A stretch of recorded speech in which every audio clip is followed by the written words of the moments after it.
နေရသားသမီးမိတ်ဆွေများအားလုံးမင်္ဂလာပါရှင်အိဋ္ဌသဘောတွေကိုစောင့်တဲ့ကောင်းတဲ့ဟောပြောချက်တွေကမှန်ကန်ပြီးတော့အနိဋ္ဌသဘောတွေကိုစောင့်တဲ့မကောင်းတဲ့ဟောပြောချက်တွေကတသက်စီအောင်လွင်ပါစေ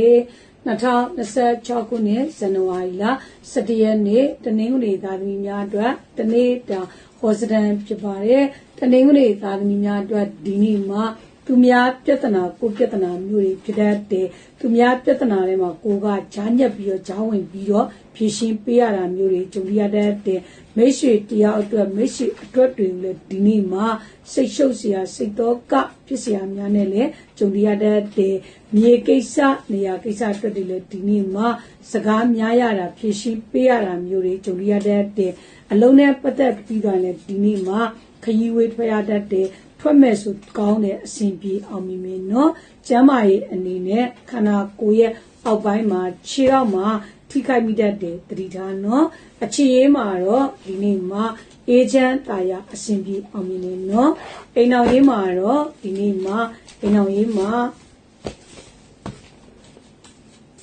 အိမ်နူးရေးမိသားစုနဲ့ပတ်သက်ပြီးတော့အိမ်တော်ရေးမှာအစဉ်မပြေဖြစ်တတ်တယ်အကျိုးပေးတဲ့ကဏ္ဍကတော့၄နဲ့ခွန်ဖြစ်ပြီးတော့အကျိုးပေးတဲ့အကြောင်းမှာညိုမိုင်းသောအကြောင်းနဲ့အနက်အကြောင်းပဲဖြစ်ပါတယ်ရရိယာအနေနဲ့မိမိအိမ်ရှိဖျားမှာနွားလို့ကက်လူပေးရမှာဖြစ်ပါတယ်ရှင်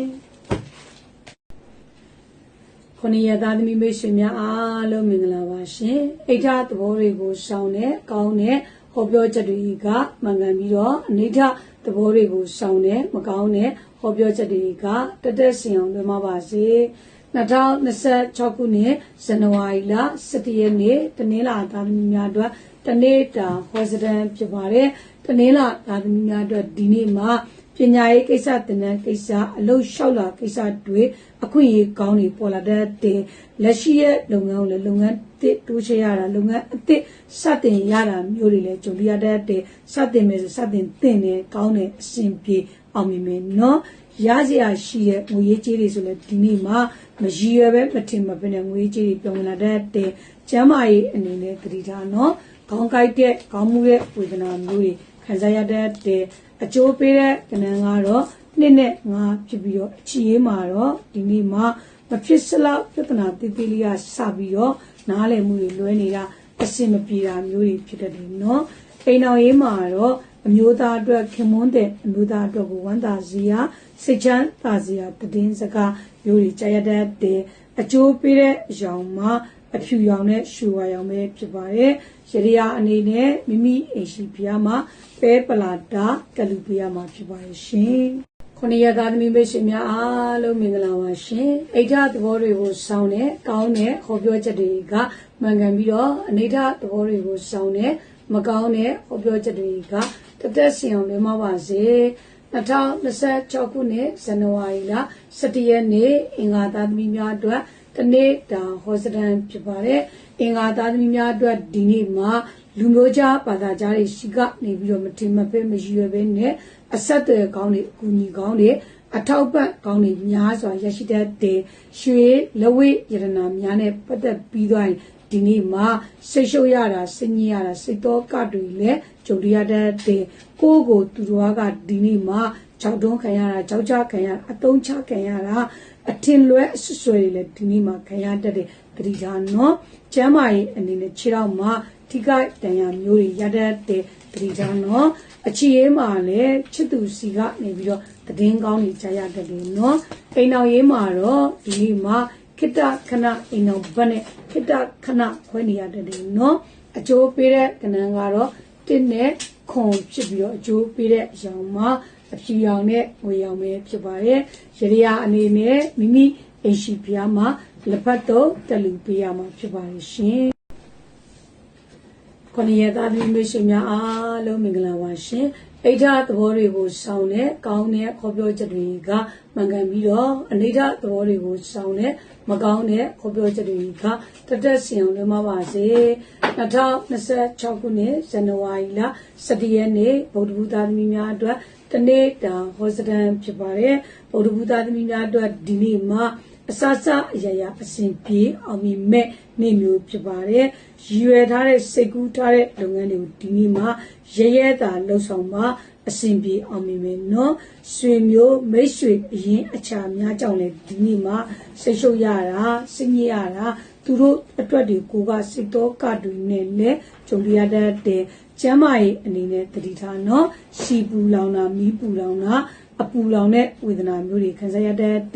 အခြေအနေအိမ်တော်ကြီးမှာဒီနေ့မှာအေဂျင့်တာယာအစဉ်ပြေအောင်မြင်နေနော်အကျိုးပေးတဲ့ကဏ္ဍကတော့3နဲ့ခွန်ဖြစ်ပြီးတော့အကျိုးပေးတဲ့အကြောင်းမှာအစိမ်းရောင်နဲ့အစိမ်းအရင်အကြောင်းပဲဖြစ်ပါတယ်ရရိယာအနေနဲ့မိမိအိမ်ရှိပြားမှာမုတ်စီကျော်ကလူပေးရမှာဖြစ်ပါတယ်ရှင်ခုနှစ်ရသားသမီးမိတ်ဆွေများအားလုံးမင်္ဂလာပါရှင်အိဋ္ဌသဘောတွေကိုစောင့်တဲ့ကောင်းတဲ့ဖော်ပြောချက်တွေကမှန်ကန်ပြီးတော့အနိဋ္ဌသဘောတွေကိုစောင့်တဲ့မကောင်းတဲ့ဖော်ပြောချက်တွေကတက်စီအောင်နေမှာပါစေ2026ခုနှစ်ဇန်နဝါရီလ17ရက်နေ့ဇာတာပရိသတ်သမီးများအတွက်တနေ့တာဟောစတန်ဖြစ်ပါတယ်ဇာတာပရိသတ်သမီးများအတွက်ဒီနေ့မှာစက်တူကိစ္စရှေ့ကိစ္စများနဲ့ပတ်သက်ပြီးတော့ရင်အထူးကောင်းမွန်တဲ့နေ့မျိုးဖြစ်ပါတယ်ပညာအသစ်တစ်ခုရတတ်တဲ့ပညာကောင်းတဲ့ပညာဒူးတွေရရှိတတ်တဲ့မိတ်ဆွေအပေါင်းအသင်းများနဲ့ပတ်သက်ပြီးတော့လည်းဒီနေ့မှာသူတို့အတွက်တွေကိုက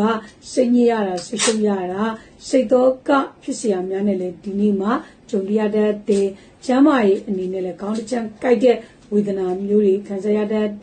အခြေအေးမှာတော့အေးချမ်းတာယာအစဉ်ပြေအောင်မြင်နေနော်အိမ်တော်ရေးမှာတော့မဖြစ်စလောက်ပြဿနာတည်တည်လေးကစပြီးတော့နားလည်မှုတွေလွဲနေတာအစဉ်မပြေတာမျိုးတွေဖြစ်တဲ့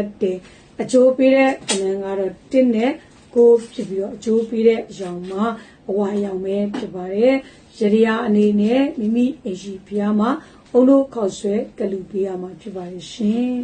ရသားသမီးမိတ်ဆွေများအားလုံးမင်္ဂလာပါရှင်အိဋ္ဌသဘောတွေကိုစောင့်တဲ့ကောင်းတဲ့ခေါ်ပြောချက်တွေကမှန်ကန်ပြီးတော့အနိဋ္ဌသဘောတွေကိုစောင့်တဲ့မကောင်းတဲ့ခေါ်ပြောချက်တွေကတက်စီအောင်နေမှာပါစေ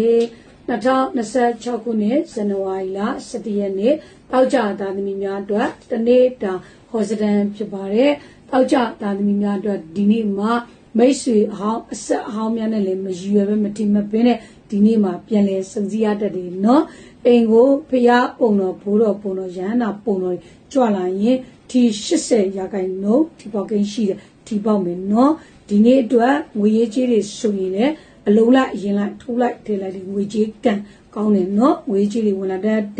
အိမ်နွေးရေးမှာလည်းစိတ်ပူပင်စရာများနဲ့ဒီနေ့အတွက်ကြုံရတတ်တယ်နော်အချီရေးမှာချစ်သူစီကနေပြီးတော့မင်္ဂလာသတ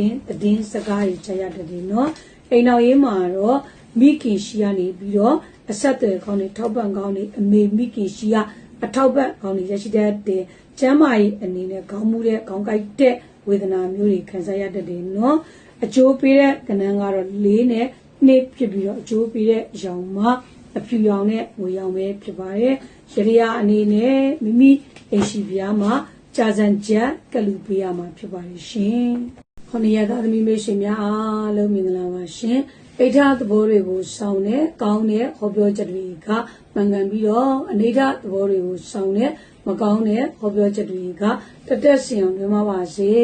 2026ခုနှစ်ဇန်နဝါရီလ17ရက်နေ့စနေသားသမီးများအတွက်တနေ့တာဟောစတန်ဖြစ်ပါတယ်စနေသားသမီးများအတွက်ဒီနေ့မှာ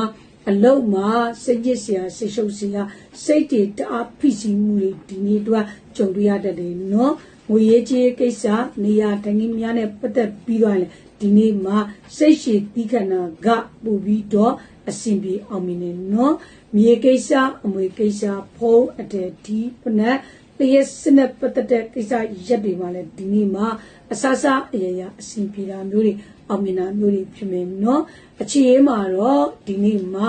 အထင်အမြင်လွဲမှားစရာများနဲ့လေဒီနေ့မှာကြုံရတတ်တယ်နော်အိမ်တော်ရေးမှာတော့အေးချမ်းတာယာစိတ်ချမ်းသာစရာများနဲ့ကြုံရတတ်တဲ့ကျမ်းမာရေးအနေနဲ့အပူလောင်တာစီဘူးမီးဘူးအပူလောင်တာမျိုးတွေဖြစ်တတ်တယ်တတိထားနော်အကျိုးပေးတဲ့ကဏ္ဍကတော့2နဲ့4ဖြစ်ပြီးတော့အကျိုးပေးတဲ့အကြောင်းမှာအနီရောင်ပဲဖြစ်ပါတယ်ရရိယာအနေနဲ့မိမိအိမ်ရှိပြားမှာအုံးယို5ခုကလူပေးရမှာဖြစ်ပါတယ်ရှင်